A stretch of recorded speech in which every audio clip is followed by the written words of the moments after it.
কি মায়া লাগে না। আমি পিকাচু এবং টুকুসকে খাবার খেতে দিয়ে আমি ডিনার করলাম। আমার বাবুকে আমার শাশুড়ি মার কাছে রেখে এসে আমি খেয়ে নিচ্ছি আর কি। তাড়াহুড়া করতেছি যে আমি ফ্রেশ ট্রেশ হয়ে একবারে বাবুকে নিয়ে এসে বিছানায় উঠবো। বিছানার এই যে কি অবস্থা, চারি সাইডে কাপড়, এই যে বালতি ভর্তি বাবুর কাপড়। আর রুমে এসেছি তাড়াতাড়ি করে যে আমি সোফা অনেকগুলি কাপড় আছে এলোমেলো, ওগুলি ভাঁজ করে তারপরে আর কি ফ্রেশ হয়ে বাবুকে নিয়ে আসবো, কারণ সময় পায় না, ওই যে বাবু কোল থেকে নামে না, এই জন্য শাশুড়ি মার কাছে রেখে এসেছি। তো এসে দেখি টুকু সেরকম কম্পিউটারের ওপর কি সুন্দর করে শুয়ে আছে। আমার এত মায়া লাগলো, ও এত চায় আমার কাছে একটু শুয়ে থাকতে, একটু আমার সঙ্গটা এত পছন্দ করে ও। বাট ওকে আমি সময় খুবই কম দিতে পারি, মানে সময় দিতে পারি বলতে ও থাকে কাছাকাছি, বাট ওকে একটু গায়ে হাত দিয়ে আদর করতে পারি না, কারণ বাবু থাকে আমার কোলে। ছোট বাবু তো 2 হাত দিয়ে হ্যান্ডেল করা লাগে, ওর গায়ে একটু হাত দিব ওই সময়টা আমার হয় না। তো ওকে দেখে আমার ভীষণ রকম মায়া লাগলো, তাই জন্য ভাবলাম একটা ভিডিও করি আপনাদের সাথে শেয়ার করি। ও আমাকে খুব ভালোবাসে, খুব মিস করে, জানি ও আমাকে মা মনে করে, আদর চাই অনেক। মাশাআল্লাহ মাশাআল্লাহ, আল্লাহ ওদেরকে বাঁচিয়ে রাখুক, সুস্থ রাখুক, আল্লাহ যেন ওদেরকে সবসময় ভালো রাখে। আপনারা আমার জন্য সবসময় দোয়া করবেন, আমি যেন ওদেরকে সবসময় আদর করতে পারি, ভালোবাসা স্নেহ দিয়ে রাখতে পারি।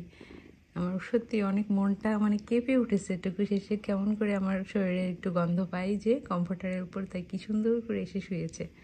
মাশাআল্লাহ মাশাআল্লাহ, ময়নাটা দেখুন, এই যে ওরা মায়ের আদরটা পেলে এরকম করে হাতটা, দেখুন আমি যে একটু শরীরে হাত দিছি আর জানলা দিয়ে এরকম করতেছে, দেখুন এই যে পেটে আদর চাচ্ছে ময়না আমার। খুব ভালোবাসো আমাকে এটুকু, আল্লাহ মাফ করো আমার জন্য কোনো সমস্যা না হয়। আমার যদি কিছু হয় তাহলে আমার বাবু, আমার এখন না আর মরে যেতেও ইচ্ছা করে না।